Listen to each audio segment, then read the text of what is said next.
Hey guys, it's Manik here और आज की वीडियो में हम जानेंगे आरएसआई इंडिकेटर के बारे में। एंड उसके पहले तो हम ये डिस्कस करेंगे कि इंडिकेटर्स एग्जैक्टली होते क्या है ताकि आपको आरएसआई का एक बेटर अंडरस्टैंडिंग मिल पाए।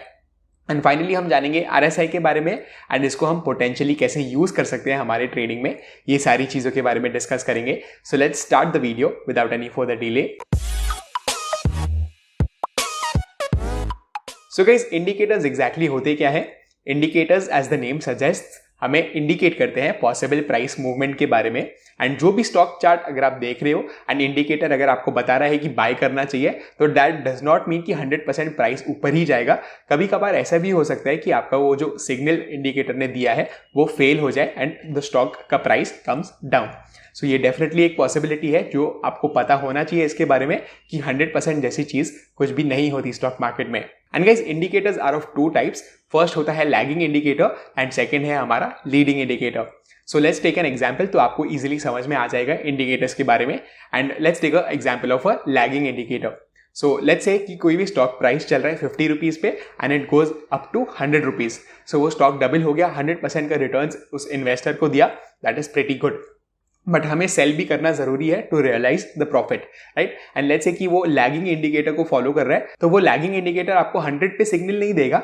वो मे बी जब भी प्राइस वापस से 70 पे आ जाएगा तभी आपको सिग्नल देगा कि may be it's time to sell the stock. So वो जो 30 रुपीज का प्रॉफिट उस इन्वेस्टर ने मिस कर दिया, that is because of the lagging indicator. And keep in mind कि lagging indicator generally fairly accurate signals देते हैं when compare to leading indicators. So leading indicators exactly होते क्या है? लीडिंग इंडिकेटर्स का भी एग्जांपल हम ले लेते हैं क्विकली। सो लेट्स से कि 50 से again price goes up to 100 rupees. Let's take the same example. तो वहां पर आपको मे बी इंडिकेटर इंडिकेट कर देगा, लीडिंग इंडिकेटर इंडिकेट कर देगा कि it's time to sell the stock because the price might come down. But ऐसा भी हो सकता है लीडिंग इंडिकेटर के केस में कि जो प्राइस 100 पे चले गया था वो वहां से 150 पे भी चले जाए। That is definitely a possibility. So major difference lagging indicator और लीडिंग इंडिकेटर में क्या है? फर्स्टली ये है कि लैगिंग इंडिकेटर आपको थोड़ा सा लेट सिग्नल देगा, whereas लीडिंग इंडिकेटर आपको थोड़ा सा जल्दी सिग्नल देगा। एंड सेकंड डिफरेंस ये है कि जनरली लैगिंग इंडिकेटर आपको मोर एक्यूरेट सिग्नल्स देगा when compare to leading indicator. So this was about indicators guys. Let's move on to RSI और इसके यूज के बारे में हम डिस्कस करेंगे। So guys, RSI is a leading indicator and इसका मतलब ये है कि आपको थोड़े से कम एक्यूरेट रिजल्ट्स मिलेंगे आरएसआई से, बट डेफिनेटली आपको जल्दी सिग्नल्स मिल जाएंगे। सो कभी कभार आपका जो सिग्नल है वो फेल हो सकता है, but again you will get very early signals जो आपके लिए काफी ज्यादा बेनिफिशियल भी हो सकता है। एंड गाइस, आरएसआई का बेस्ट केस यूज हमें एक साइडवेज मार्केट में दिखेगा। यानी अगर एक साइडवेज मार्केट चल रहा है तो आपको बहुत अच्छे रिजल्ट्स दिखेंगे आरएसआई यूज करके। एंड आरएसआई से बेसिकली हम क्या करते हैं? हम ओवरबॉट एंड ओवरसोल्ड जोन्स बनाते हैं। यानी RSI ranges from 0 levels to 100 levels and माना ये जाता है कि 70 levels and 30 levels are the zones to watch out for। यानी अगर RSI goes up to 70 levels and maybe उसके ऊपर भी अगर चले जाता है तो that is considered as a overbought zone और उसका मतलब ये है कि price might come back down क्योंकि काफी एक्सपेंसिव हो गया है वो स्टॉक। एंड सेम वेज अगर RSI 30 लेवल्स के नीचे चले जाता है तो that means that the stock has become cheap and we can possibly buy the stock. So let's go to my laptop screen now और हम देखेंगे कि RSI को हम कैसे यूज कर सकते हैं हमारे ट्रेडिंग में। सो गाइस, ये रिलायंस का डेली चार्ट है एंड मैंने ऑलरेडी RSI प्लॉट करके रखा है एंड यहाँ पर आपको दिख रहा होगा कि ये RSI 14 दिखा रहा है। सो RSI 14 का मतलब एग्जैक्टली क्या होता है ये मैं आपको बताना चाहूंगा। एंड RSI 14 बेसिकली मीन्स कि जो कंपैरिजन हो रही है वो लास्ट 14 डेज के लिए हो रही है। सो लेट्स से कि आप कोई भी रैंडम कैंडल हम चुनते हैं एंड लेट्स से कि हम इस बिग कैंडल को चूज कर रहे हैं। सो यहाँ पर जो हम ओवरबॉट एंड ओवरसोल्ड सिचुएशंस के बारे में बात करेंगे, we will be comparing it to the last 14 candles. यानी जो भी ओवरबॉट एंड ओवरसोल्ड का कंपैरिजन होगा उसका कंपैरिजन होगा लास्ट 14 कैंडल्स के साथ, राइट? तो अगर आप डेली कैंडल्स पे देख रहे हो तो लास्ट 14 डेज के साथ कंपैरिजन होगा एंड अगर आप आवरली कैंडल पे देख रहे हो तो लास्ट 14 आवर्स के साथ कंपैरिजन होगा। So I hope this was pretty clear and आप एक्सपेरिमेंट कर सकते हो। आप 14 लेवल से भी एक्सपेरिमेंट कर सकते हो, आप 20 पे भी कर सकते हो, आप 50 से भी कर सकते हो। सो लेट्स सी कि एग्जैक्टली हम RSI को यूज कैसे कर सकते हैं इन ट्रेडिशनल सेंस। यानी ये माना जाता है कि 70 के ऊपर the price is little bit expensive and the stock might come down. So guys, यहाँ पर हमें क्या देखने को मिल रहा है? जैसे ही रिलायंस का RSI goes above 70 levels and it comes back down below 70 levels, आपको दिख रहा है कि ये ओवरबॉट सिनेरियो माना जाता है। एंड जैसे ही 70 लेवल्स के नीचे वापस से RSI आता है, इसका मतलब ये है कि पॉसिबली एक डाउन मूव स्टॉक में आ सकता है। एंड यहाँ पर आपको दिख रहा है इस दिन पे विच इज अराउंड 29th, आपको दिख रहा है एक अच्छा खासा एक सिग्नल हमें देखने को मिला है कि RSI has come back below 70 levels, right, around 67 68 पे आ गया. So this is a red flag and you should be worried about the stock because maybe the stock has become too expensive and थोड़ा सा एक down move stock में जरूर आ सकता है. And उसके बाद आपको दिख रहा है 2-3 दिनों का अच्छा खासा डाउन मूव आ गया एंड ऑलमोस्ट आप बोल सकते हो 2100 लेवल से हमें ऑलमोस्ट 2000 लेवल्स देखने को मिल गए. So that is around 4 to 5% down move in the stock. So guys let's talk about a oversold situation और उसको हम कैसे प्ले आउट कर सकते हैं पॉसिबली, इसके बारे में जानेंगे. एंड सेम चार्ट में गाइज अगेन आपको रिलायंस का एग्जांपल दिख रहा है कि जैसे ही RSI 30 लेवल्स के नीचे गया, again you can see it through the highlighted area, जो ये ग्रे एरिया आपको दिख रहा है. 30 लेवल्स के नीचे जैसे ही रिलायंस का RSI आया एंड जैसे ही वापस से ऊपर गया 30 लेवल्स के, and you see a good bullish indication कि मे बी एक बुलिश मूव आ सकता है, राइट. आपको एक स्ट्रॉन्ग कैंडल भी दिख रहा है, बुलिश कैंडल, एंड 30 लेवल्स के ऊपर भी RSI फिर से आ गया, अराउंड 33-34 लेवल्स पे RSI आ गया है. सो आप एक अप मूव एक्सपेक्ट कर सकते हो उस एरिया से because the stock has become very oversold and it is possible that the price might move up. So guys ये तो हो गई दो यूजेस. अगेन मैं रिपीट करता हूं, जैसे ही 70 लेवल्स पे प्राइस चले जाता है एंड वापस से RSI goes back below 70 levels, आप कंसिडर कर सकते हो सेल करने के लिए स्टॉक को because the stock has possibly become very expensive. and same ways on the downside, जब भी oversold हो जाता है काफी ज्यादा स्टॉक, तभी आप कंसिडर कर सकते हो बाय करने के लिए because the stock has become very cheap. but guys RSI के और भी दो यूजेस है जो मैं डिस्कस करना चाहूंगा.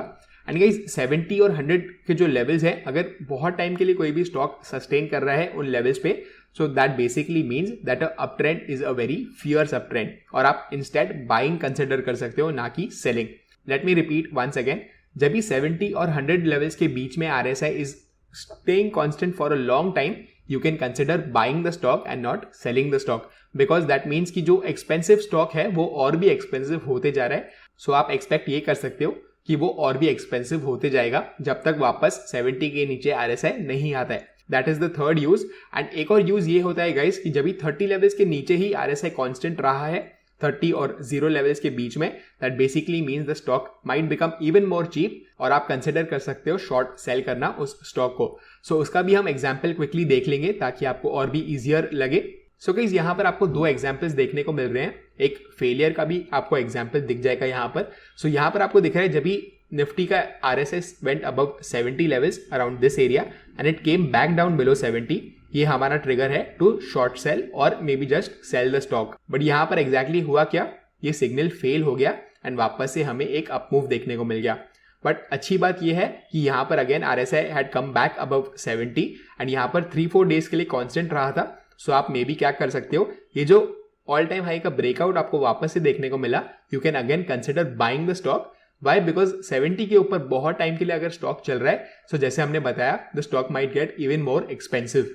एंड अगर आपने लेट्स से कि इस ब्रेकआउट पे बाय किया होता तो आपको एक अच्छा खासा ट्रेंड ऑलरेडी मिल चुका है. So same ways let's look at an example जहां पर स्टॉक प्राइस नीचे गिर रहा है.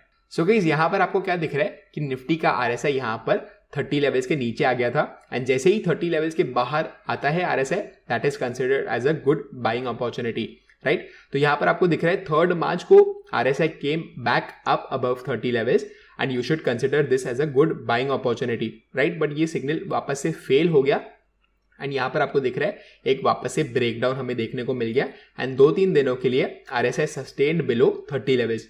सो आप यहाँ पर क्या कर सकते हो, इस कैंडल पे या इस कैंडल पे you can consider short selling. Why? Because आपका फर्स्ट सिग्नल फेल हो गया एंड 2-3 दिनों के लिए price is sustaining below 30 RSI, which basically means कि प्राइस और भी चीप हो सकता है. तो आप कंसिडर कर सकते हो शॉर्ट सेल करना ताकि आपको एक डाउनवर्ड्स मूव से फायदा हो सकता है. सो गाइज ऑलवेज रिमेंबर कि आपको 30 लेवल्स पे डायरेक्टली बाय नहीं करना है एज वेल एज 70 लेवल्स पे डायरेक्टली सेल नहीं करना है because the RSI might remain in that area for a long time.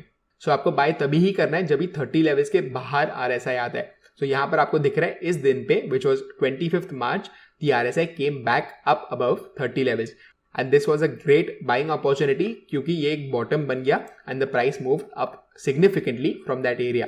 Same ways on the upside आपको ये ध्यान में रखना है कि 70 लेवल्स के नीचे जब भी वापस से RSI आता है then you should consider selling the stock not before that because 70 levels के ऊपर बहुत टाइम के लिए स्टॉक रह सकता है and the stock might get even more expensive. So guys ये थे 4 यूजेस RSI के एंड हमने जाना कि ओवरबॉट एंड ओवरसोल्ड जोन्स को हम कैसे आइडेंटिफाई कर सकते हैं एंड कैसे अगर कोई स्टॉक बहुत टाइम के लिए ओवरबॉट रहा है तो हम इनफैक्ट बाय करने का सोच सकते हैं, ना कि सेल। एंड सेम वेज अगर बहुत टाइम के लिए कोई स्टॉक अगर ओवरसोल्ड सिनेरियो में रहा है तो हम शॉर्ट सेल करने का भी सोच सकते हैं। एंड ऑलवेज गाइज आप एक्सपेरिमेंट कर सकते हो एंड 70 और 30 लेवल्स पे ही आपको नहीं रहना है कांस्टेंट, आप मे बी 60 एंड 40 लेवल्स भी ट्राई कर सकते हो। एंड सेम वेज RSI का जो हमने 14 पीरियड देखा, आप 20 पीरियड को भी टेस्ट कर सकते हो, आप 50 पीरियड को भी टेस्ट कर सकते हो। So you should always keep experimenting in trading and see what works for you the best.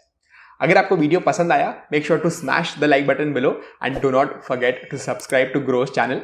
And मैं आपको मिलता हूं अगले वीडियो में।